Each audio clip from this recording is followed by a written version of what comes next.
मेनू दिखाओ। उपन्यास ऑनलाइन पूरा पढ़ें। उपन्यास बिन। उपन्यास सर्वनाश का लोहार अध्याय 511 खनन। सर्वनाश का लोहार C511 खनन। वेब पर अराउंड द वेब। फॉर्मूला जानें। ऑनलाइन प्रतिदिन $100 की कमाई। Discover the formula. $100 daily earning. Online पैसा बनाएं। Make money. अध्याय 511 खनन। क्या आप एक्सेसरीज के बाजार को बर्बाद करने की कोशिश कर रहे हैं? जेन ने गुस्से में चिल्लाते हुए कहा जब वह वेडन और होइन के साथ कार्यशाला में लौटा। मीना और फिन ने अपनी यात्रा की तैयारी के लिए प्रशिक्षण कक्ष में जाकर अपने कौशल पर काम करने का फैसला किया था। ओह, तुम्हें कैसे पता चला? सेठ ने आश्चर्य से कहा। क्या तुम गंभीर हो? उसने अपने हाथ सिर पर उठाते हुए पूछा।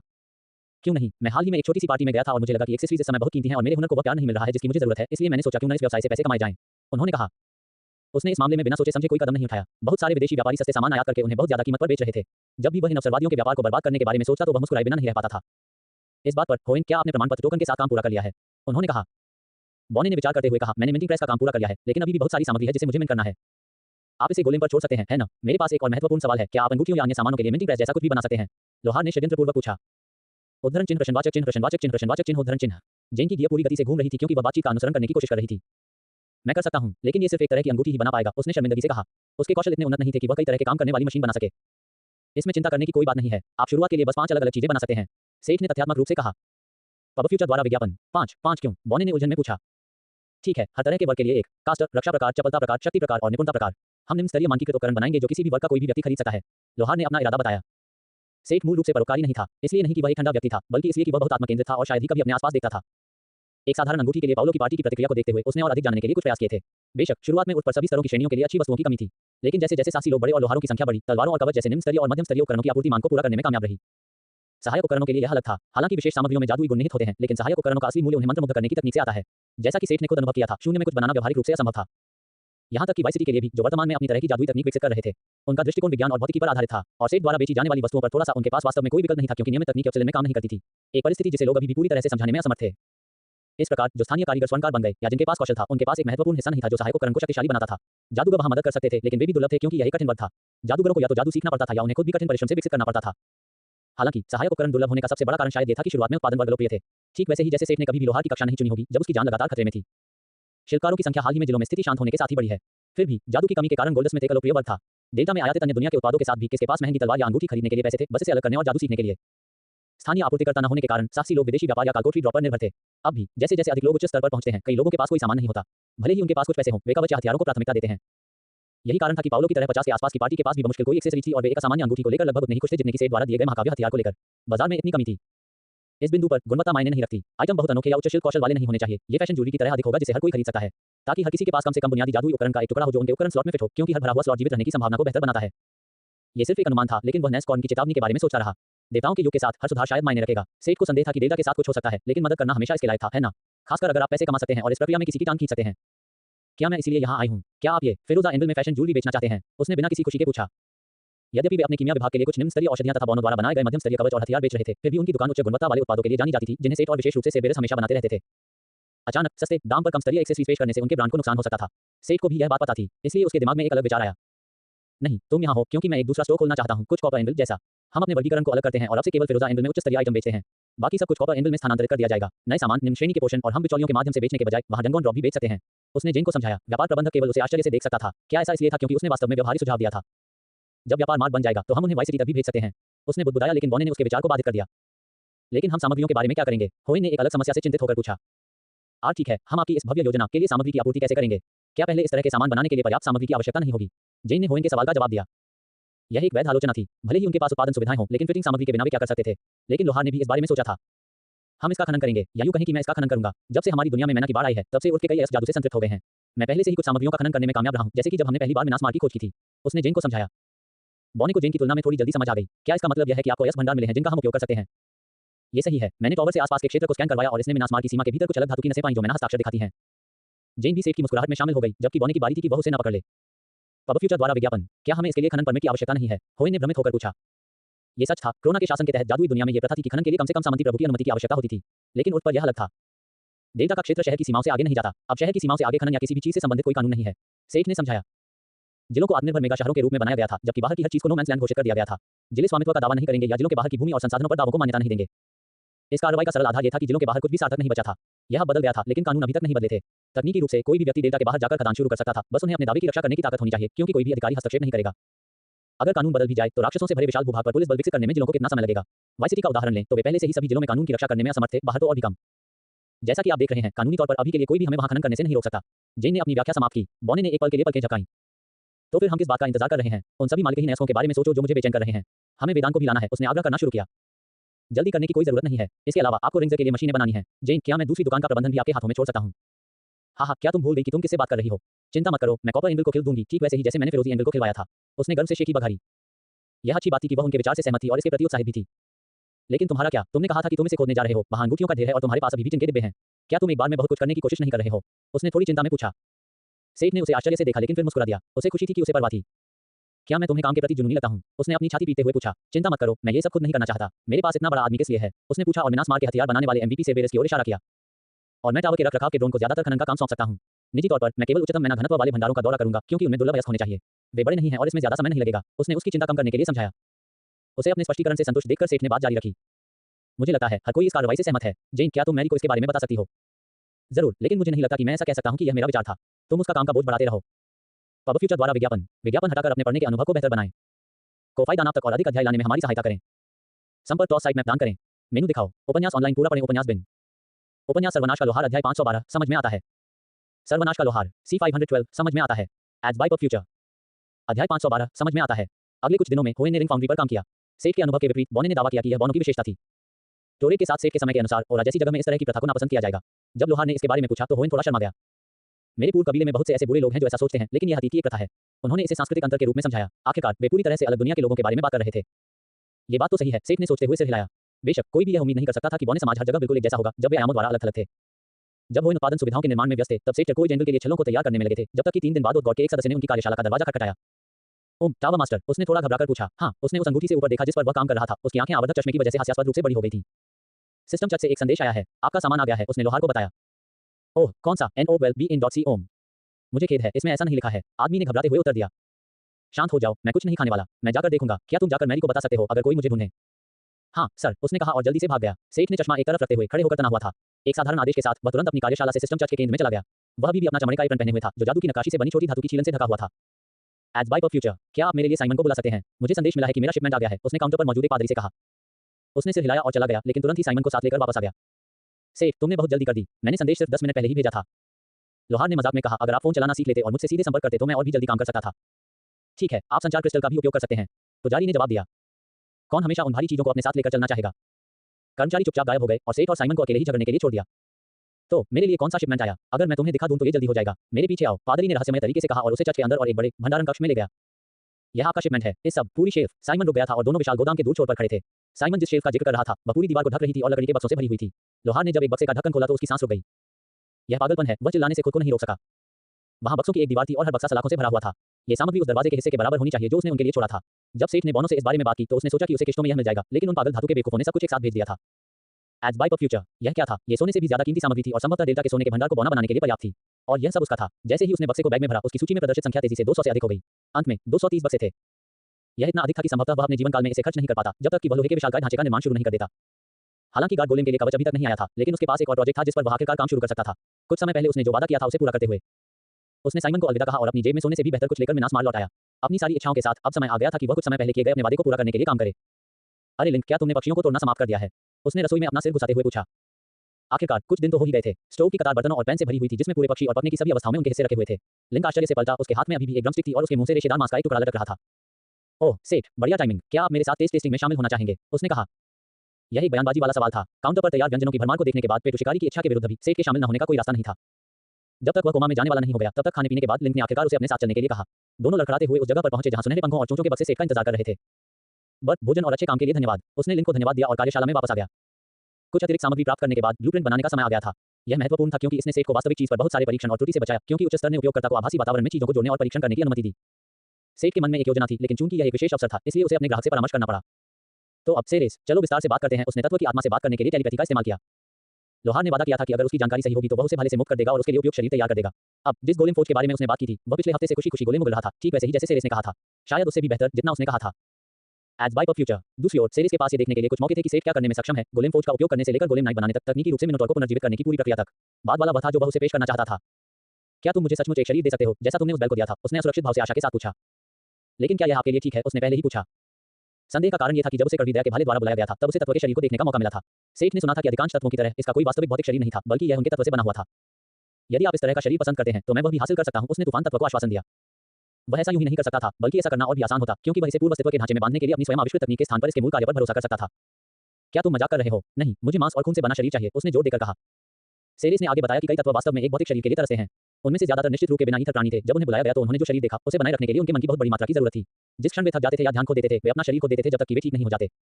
ये तनावपूर्ण लगता है। ये है। सेरेस के आग्रह पर सेठ ने मूल योजना का पालन किया और एक पक्षी के आकार का ऑटोमेटेड डिजाइन करना शुरू कर दिया। उन्होंने सामग्रियों पर कंजूसी नहीं की और अपने पास मौजूद कुछ सामग्री को बेस फ्रेम के लिए आवंटित किया। अब प्रचुर मात्रा में सामग्री के साथ उन्होंने कोर और सभी मंत्रमुग्ध करने वाले इनले बनाए। गोलेम के कंकाल को चांदी के पैटर्न के एक महीन जाल में ढक दिया। वे आंदोलन के लिए आवश्यक संरचनाओं और निष्क्रिय रूप से मन को एकत्रित करने वाली संरचनाओं का मिश्रण थे। ये वैसा ही प्रतीत होता है जैसा कि स्वचालित अनुकूलन ने मिनोटॉर पर किया था, लेकिन इस बार वह ये सब हाथ से करेगा। सेठ ने कांस्य पक्षियों, ईगल चीफ के पंख के पंखों और आतंक पक्षी की चोंच के पंखों का भी उपयोग करने का इरादा किया था, जिन्हें दुर्लभ माना जाता था।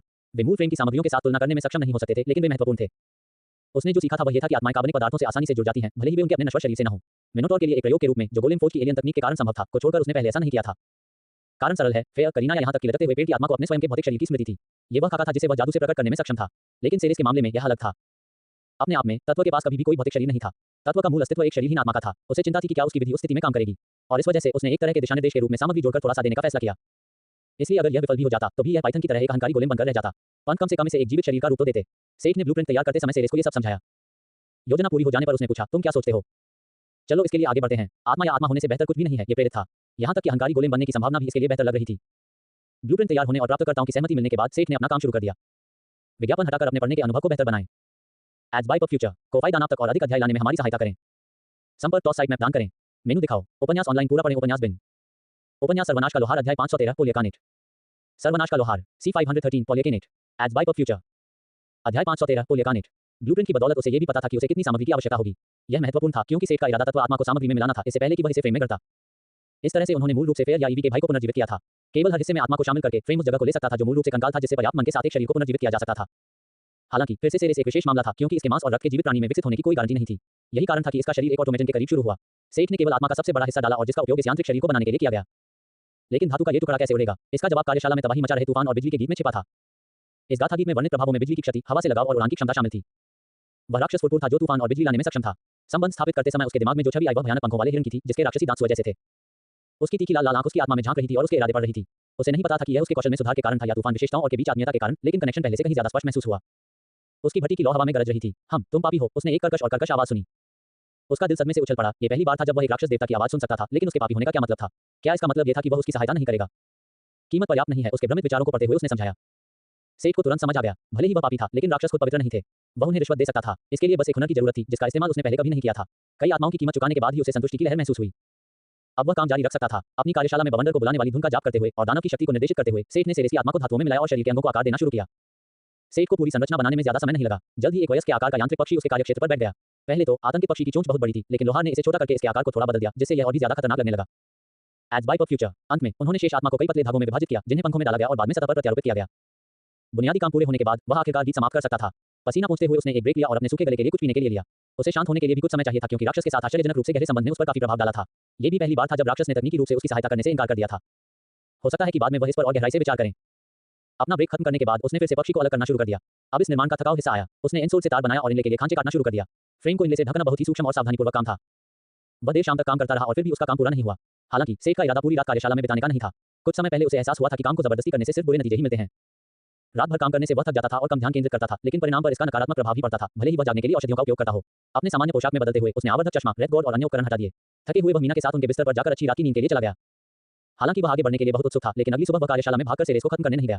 कुछ और ही उसके रास्ते में बाधा बन गया। सिस्टम चर्च से एक और संदेश उसे फिन, मीना और अन्य लोगों के साथ नाश्ते के दौरान मिला। कवच आ चुके थे और सेठ खुद कवच पाने के लिए गया। वह भी टेलीपोर्ट हब पर पहुंचा ही था कि एक आदमी जो लबादा पहने था लोहार के पास पहुंचा। टॉवर मास्टर स्मिथ, मैं कोलिटे माने हूं, मैं माइक बेकर के आदेश पर आपके कवच लेकर आया हूं, उसने सम्मानपूर्वक झुककर कहा।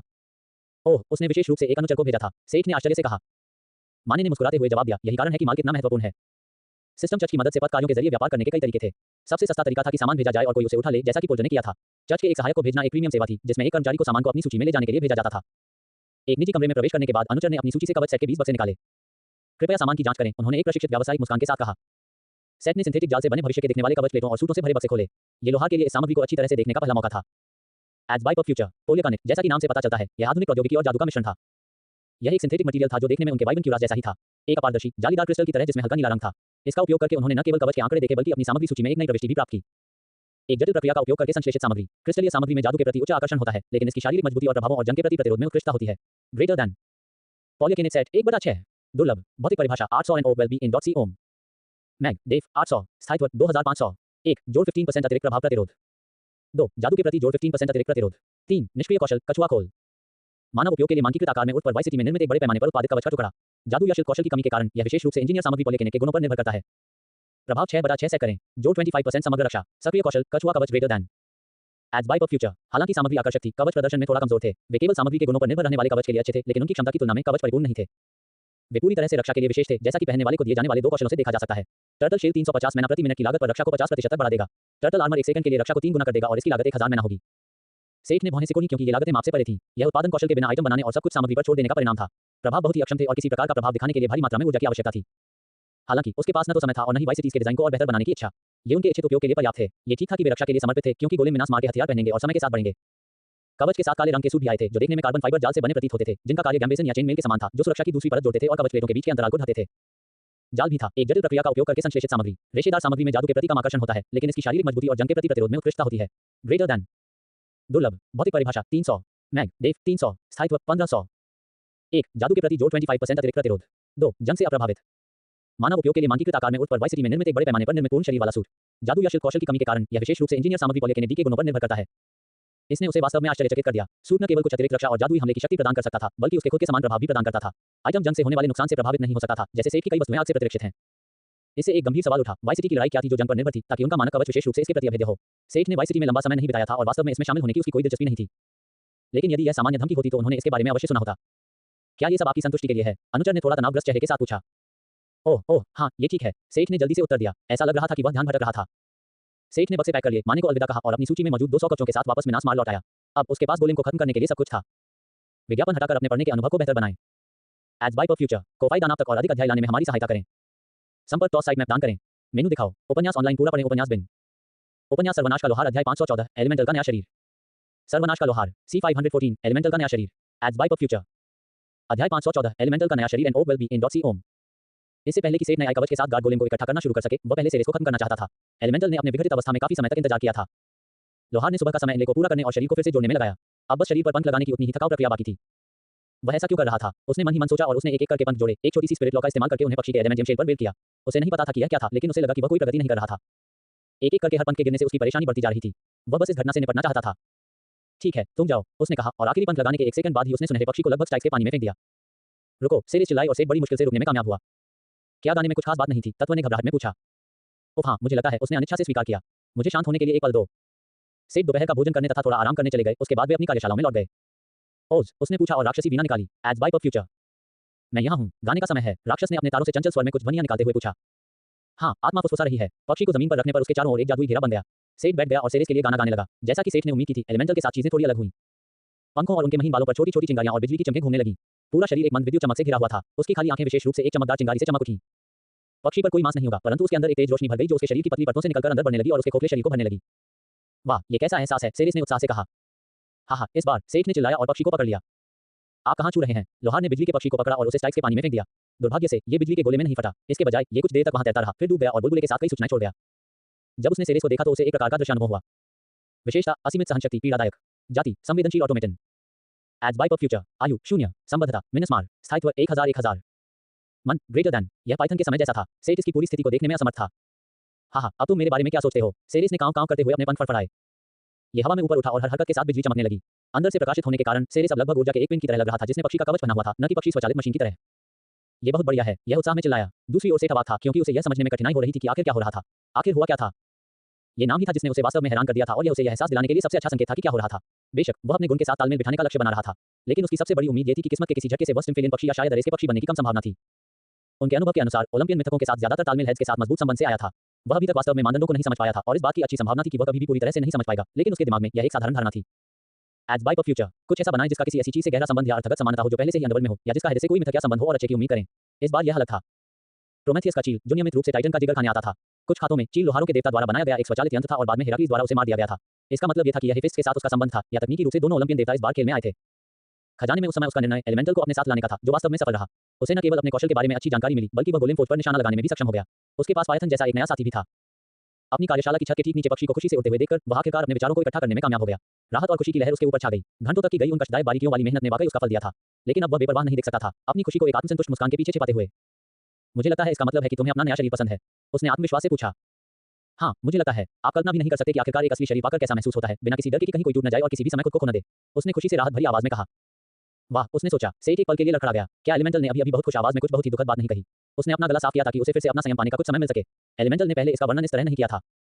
अब लोहार को उस पर थोड़ी दया आ गई। उसे नहीं पता था कि फोजब्रान को उससे लड़ने और उस पर इतनी क्रूर दया दिखाने के लिए एलिमेंटल ने कैसा व्यवहार किया होगा, लेकिन उसे यकीन था कि पिछले सहस्राब्दियों में भाले के रूप में सेरेस पर बहुत कुछ हुआ होगा। देखो, मैंने तुमसे कहा था कि मैं तुम्हें एक अच्छा शरीर दे सकता हूं। मुझे वाकई खुशी है कि तुम्हें ये पसंद आया। जबकि वह पहले भाग में अभिषेक की बघाड़ने की कोशिश कर रहा था। जब उसने कहा कि वह खुश है तो उसका वास्तव में यही मतलब था। ये सिर्फ इस तथ्य के बारे में नहीं था कि उसे एक और शक्तिशाली सहयोगी मिल गया, बल्कि यह कि सहयोगी अपने नए जीवन के बारे में वास्तव में खुश था। वह कभी भी इसे जोर से नहीं कहेगा, लेकिन यह इस क्षमता का सबसे अच्छा हिस्सा था। उसे अभी भी फे की प्रतिक्रिया याद है, वे लोग जिन्होंने युद्ध के मैदान में उसे उन्हें बचाने की भीख मांगी थी। उनकी प्रतिक्रिया जब उन्होंने अपनी उंगलियां हिलाईं और पहली बार अपने चेहरे को छुआ। ये संतुष्टि ही थी जिसने सेठ को यह समझने में मदद की कि क्यों ऐसे लोग हैं जो बदले में कुछ पाने या कुछ पाने की उम्मीद किए बिना दूसरों की मदद करते हैं। इसका मतलब यह नहीं था कि उसे उनमें से एक बनने में कोई दिलचस्पी थी, लेकिन जब वह मदद करने और कुछ पाने में सक्षम होता था तो यह हमेशा सबसे अच्छा होता था। अब मुझे क्या करना चाहिए? सेरेस ने अचानक पूछा। उसने ध्यान नहीं दिया कि कब, लेकिन पक्षी उसके सामने टेबल पर उतरा था। यह एक समस्या थी। एस्टेरियन के साथ भी यही हुआ था। सेठ ने वास्तव में उनके लिए कोई विशेष कार्य की योजना नहीं बनाई थी। पायथन के विपरीत, जो अहंकार वाला एक गोलेम था, मिनोटॉर को एक जीवित प्राणी के रूप में गिना जाता था और उसे उसकी सूची में नहीं रखा जा सकता था। जहां तक सेरेस का प्रश्न है, सेठ को यह नहीं पता था कि क्या ये संभव है या वह इस खुश पक्षी को अपनी सूची में रखना भी चाहता था या नहीं। क्या आप बाहर जाकर अपने नए भौतिक अस्तित्व या कुछ और का आनंद लेंगे? अगर मेरे पास आपके लिए कुछ होगा तो मैं आपसे संपर्क करूंगा, सेठ ने सुझाव दिया। उसने अपनी यात्रा में सेरेस को भी साथ ले जाने के बारे में सोचा, लेकिन वह उसे अभी कुछ स्वतंत्रता देना चाहता था। आखिरकार उसे लगभग 200 गोलेम बनाने थे और लगभग उतनी ही अंगूठियां बनानी थी। उसके बाद ही वह यात्रा शुरू करने के बारे में सोच सकता था। पक्षी ने सिर हिलाया और सेठ ने उसे दालान में उड़ते हुए देखा। विज्ञापन हटाकर अपने पढ़ने के अनुभव को बेहतर बनाएं। एज बाय फॉर फ्यूचर को फायदा नाप तक और अधिक अध्याय लाने में हमारी सहायता करें। संपर्क टॉस साइट मैप दान करें। मेनू दिखाओ। उपन्यास ऑनलाइन पूरा पढ़ें। उपन्यास बिन। उपन्यास सर्वनाश का लोहार अध्याय 515 प्राचीन जादू। सर्वनाश का लोहार C515 प्राचीन जादू। Age by for future. अध्याय 515 प्राचीन जादू। एक व्यस्त पैदल यात्री क्षेत्र के किनारे एक आइस कैफे। एक संडे को जल्दी जल्दी खाली किया जा रहा था, जैसे कि वह समय अंतराल में गायब हो रहा हो। जब क्लास का कप आखिरकार टेबल पर वापस आया तो एक छोटी सी मानव आकृति ने अपनी आइसक्रीम मूंछें पोंछ दी। तो लीना ने अचानक फिन से मिलने के लिए कहा। फिन तुम्हारे लिए क्या कर सकता है? परी ने राजकुमारी की ओर देखते हुए पूछा। राजकुमारी अपनी टोली को हाथ से सहारा दे रही थी और नीचे टेबल पर बैठे फिन को देख रही थी। हालांकि उसने अभी गंभीर स्वर में सवाल पूछा था, लेकिन उसकी आंखें पहले से ही लीना के संडे पर टिकी हुई थी, जिसे उसने मुश्किल से छुआ था। एक हंसी के साथ उसने उसे छोटे जानवर के सामने धकेल दिया। कप में डुबकी लगाने से ठीक पहले छोटी परी की नजर, मानो लीना दुनिया की सबसे उदार व्यक्ति थी, ने उसके दिल को गर्म कर दिया। ऐसी बहुत सी चीजें थी जो वह करना चाहती थी, लेकिन उसे अपने आवेगों पर नियंत्रण रखना था। उसे धीरे धीरे खेलना था। एक छोटी सी डकार ने दूसरे संडे के अपरिहार्य अंत का संकेत दिया। मेरे पास तुम्हारे लिए कुछ है फिन, एक उपहार। फिन के लिए एक उपहार, लेकिन फिन पहले से ही उस कष्टप्रद राजकुमार के साथ हुई बात के लिए लीनाकारिणी है। फिन एक उपहार कैसे स्वीकार कर सकता है? ये फिन है जिसे आपको कुछ उपहार देना चाहिए। ऊंची आवाज में बहस करने की कोशिश की। इतनी जल्दी से इसे अस्वीकार मत करो। जल्दबाजी में कोई भी निर्णय लेने से पहले तुम्हें इसे देख लेना चाहिए, उसने बड़ी मुस्कान के साथ कहा और एक पुराना दिखने वाला स्क्रॉल निकाला। उम्र के साथ चर्मपत्र का रंग गहरा पीला हो गया था। दरारें और दरारें इसके इतिहास की गवाही दे रही थीं। स्क्रॉल को एक रिबन से बांधा गया था जो एक समय पर शायद चमकीला लाल था, लेकिन अब ये सूखे खून की तरह काला और गंदा लग रहा था। रिबन पर एक कांस्य रंग की मोम की मुहर थी जिस पर एक प्रतीक था जिसे पहचाना नहीं जा सकता था। मूल्यांकन कौशल के बिना भी कोई भी पुराने चर्मपत्र से निकलती शक्ति की आभा को महसूस कर सकता है। एक कौशल स्क्रॉल, फिन ने आश्चर्य से कहा। इसकी आभा को देखते हुए लगता था कि इसमें अविश्वसनीय कौशल है। हाँ, यह एक प्राचीन कौशल स्क्रॉल है। मुझे काफी स्टोरेज रजिस्टर देखने पड़े। क्या तुम जानना चाहती हो कि यह कौन सा कौशल है? उसने परी की जिज्ञासा को जगाया। Age by for future. मैं फिन इतना कीमती तोहफा स्वीकार नहीं कर सकता, चाहे इसे कोई भी हुनर सीखा जा सके। उस जानवर ने दिलचस्प ज्ञान की अपनी प्यास को दबाने की कोशिश की। उसकी आंखें चमक उठी, लेकिन वह प्रलोभन से दूर हो गई। लीना ने उसके सामने झुककर प्रणाम किया ताकि उसका चेहरा मेज पर बैठी परी के ठीक बगल में हो। फिर उसने फुसफुसाते हुए ऐसी दृढ़ता से बात की जो, ये वाकई बहुत कीमती और बहुत बढ़िया है, लेकिन यह ऐसी चीज भी है जिसका इस्तेमाल सिर्फ फिन ही कर सकता है। ये सिर्फ फिन के लिए एक हुनर है। Just fin. उसने स्क्रॉल पर एक नजर डाली। परी की लोहे की इच्छा में दरारें दिखाई दी। हाँ, मैंने इसे खास तौर पर तुम्हारे लिए तैयार किया है। अगर तुम मेरा तोहफा लेने से मना कर दोगे तो मुझे बहुत दुख होगा, राजकुमारी ने आगे कहा। लेकिन ठीक है, शायद मैं कम से कम तुम्हारी बात तो सुनूंगी। उसकी रक्षा कम हो गई। यह एक प्राचीन और बहुत दुर्लभ कौशल स्क्रॉल है जो आपको निष्पक्ष लोगों के विशेष कौशल में से एक दे सकता है। मेरे लोगों का एक विशेष कौशल, फिन ने संभावनाओं से मंत्रमुग्ध होकर बड़बड़ाया। ये कौशल है, राजकुमारों ने कहना शुरू किया, लेकिन अचानक फिन और स्क्रॉल दोनों गायब हो गए, इससे पहले कि वह वाक्य पूरा भी कर पाती। परी ने वास्तव में अपना उपहार छीन लिया था और भाग गई थी। अल्पविराम। अभी क्या हुआ? उसने क्या किया? छोटी परी एक संकरी गली की छाया में रुक गई। उसकी आंखें अपनी लूट पर टिकी हुई थी क्योंकि वह अभी भी यह समझने की कोशिश कर रही थी कि उसने अभी क्या किया है। जैसे ही उसने इस हुनर के बारे में सुना, उसके अंदर कुछ शॉर्ट सर्किट हो गया। संभावनाएं, उसकी तड़प, मौका। यह एक उपहार था, लेकिन उस पल उसे सहज रूप से इसे अपने हाथों में लेना था। विनम्र दिखने की उसकी कोशिशें खत्म हो गई थी। उसे इस बात की भी परवाह नहीं थी कि लीना ने कहा था कि यह एक उपहार है। वह इसे लेकर भाग गई थी, एक चोर की तरह, बस ये सुनिश्चित करने के लिए कि कोई इसे उससे दूर न कर सके। एक ऐसा कौशल जिसके लिए उसके पूर्वज जाने जाते थे और जिसमें वे निपुण थे। उपयोगकर्ता के आधार पर मानव या जानवरों या यहां तक कि कोहरे या हवा जैसी चीजों में बदलने की क्षमता। Age by for future. एक पल के लिए वह पूरी तरह शांत हो गई। क्या वह वाकई ऐसा करने जा रही थी? अगर वह ऐसा करती तो वह कर सकती थी, लेकिन मीना का क्या? वे दोस्त थे। क्या ये ठीक था? सेठ का क्या? अगर चीजें ठीक नहीं हुई तो चीजें बहुत अजीब हो जाएंगी। क्या वह वाकई अपनी दोस्ती को जोखिम में डालने के लिए तैयार थी? आमतौर पर वह इस आदर्श पर जीती थी कि एकमात्र नुकसान वह मौका है जिसे कोई नहीं लेता, लेकिन यह पहली बार था जब यह इतना महत्वपूर्ण लगा। निर्णायक रूप से उसने पुस्तक फाड़ दी। उसने तय कर लिया था, सिर्फ हुनर सीखने से कुछ नहीं बदलेगा, अब आगे उसके काम ही महत्वपूर्ण थे। अल्पविराम। सेरेस को खत्म करने के बाद सेठ ने अपना औजार नीचे रख दिया और बाकी दिन मीना के साथ फिल्में देखने और गेम खेलने में बिताया। क्रोना में रहने के बाद वह उठ के पास टाइम के प्रति अधिक संवेदनशील हो गई थी। अब सब कुछ तैयार था। उसने अपनी बैटरियां रिचार्ज कर ली थी और गार्ड गोलेम्स पर काम करना शुरू कर दिया था, जो व्यापार मार्ग की सुरक्षा का कुछ हिस्सा संभालेंगे। पिछले दिन गोलेम फोर्ज ने लगातार गोलेम फ्रेम्स को बाहर निकाला था और उनमें से 200 केवल अंतिम स्पर्श की प्रतीक्षा कर रहे थे। इन गोलेम फ्रेम्स और उनके गोलेम शूरवीरों के लिए इस्तेमाल किए जाने वाले फ्रेम्स के बीच केवल एक बड़ा अंतर था। ऐसा तेजाब व्यापारी ड्रोसी के साथ हुई बातचीत के कारण हुआ, जब उन्होंने उन्हें बताया कि वे व्यापार मार्ग के लिए क्या काम कर रहे थे। अगर आप मुझे एक छोटी सी सलाह देने की इजाजत दें तो गोलेम को अपने हथियार देना एक अच्छा विचार नहीं होगा, बिल्ली व्यक्ति ने उसे कहा। आयामों के पार एक पुराने यात्री और व्यापारी के रूप में ड्रोसी को लोगों की मानसिकता की बेहतर समझ थी। अगर दूसरे लोग गोलेम के हाथों में महाकाव्य हथियार देखते, चाहे वे कितने भी शक्तिशाली क्यों न हो, उनके मन में गोलेम पर हमला करने और उनके हथियार और कवच लूटने के विचार आते। वह भाग्यशाली होगा यदि वे कवच के लिए पहले से ही कार्रवाई नहीं करते। इससे लोहार को एहसास हुआ कि गोलेम को अलग करने योग्य हथियार देना जरूरी नहीं कि एक अच्छा विचार था। हालांकि इससे विरोधियों के आधार पर हथियार बदलने की उनकी क्षमता बाधित हुई, लेकिन सेठ ने बदलाव का फैसला किया। अपने गोलेम शूरवीरों की तरह 2 हाथों के बजाय ये संरक्षक गोलेम फ्रेम या तो 2 ब्लेड आर्म या एक ब्लेड आर्म और एक शील्ड आर्म के साथ आए। सेठ को उम्मीद थी कि गोलेम के शरीर का हिस्सा होने वाला हथियार लोगों को गोलेम पर हमला करने और उन्हें लूटने से रोकेगा। अलग हथियार न होने की कमी को पूरा करने के लिए इन ब्लेड हथियारों के किनारों को थोड़ी मात्रा में की ब्लेड बॉडी में एम्बेडेड किया गया था। अब सेठ को बस इतना करना था कि 200 कोर बनाएं, गोलेम को इकट्ठा करें और उनमें आत्माएं भर दें। ये प्रक्रिया ठीक वैसी ही थी जैसे उसने गोलेम नाइट्स बनाते समय की थी। उसने जिन आत्माओं का इस्तेमाल किया वे ज्यादातर मध्यम आकार की आत्माएं थीं जिन्हें उसने कांस्य पक्षियों से लूटा था। चूंकि मध्यम आकार की आत्मा की अंतिम शक्ति भिन्न हो सकती है, इसलिए सेठ ने उन्हें परिष्कृत करते समय सावधानी बरती। यदि वे बहुत छोटे थे तो वह कुछ और छोटी आत्माएं जोड़ देता था। चूंकि उसे बहुत कुछ नहीं करना था, इसलिए जल्द ही तैयार गार्ड गोलेम कार्यशाला में पंक्तिबद्ध होने लगे। ज्यादातर इसलिए क्योंकि सेठ को अपने तैयार किए गए कामों को इस तरह से व्यवस्थित रूप से देखकर बहुत संतुष्टि मिलती थी। ऐसा इस तथ्य के बावजूद था कि वे स्टार बैटल के शाही सैनिकों की तरह दिखते थे और नाइट्स की तरह कम, जो सेठ का पसंदीदा सौंदर्य था। लेकिन अब वह इस बारे में कुछ नहीं कर सकता था। विज्ञापन हटाकर अपने पढ़ने के अनुभव को बेहतर बनाएं। एड्स बाय पर फ्यूचर को फायदा नाम तक और अधिक अध्याय लाने में हमारी सहायता करें। संपर्क टॉस साइट मैप दान करें।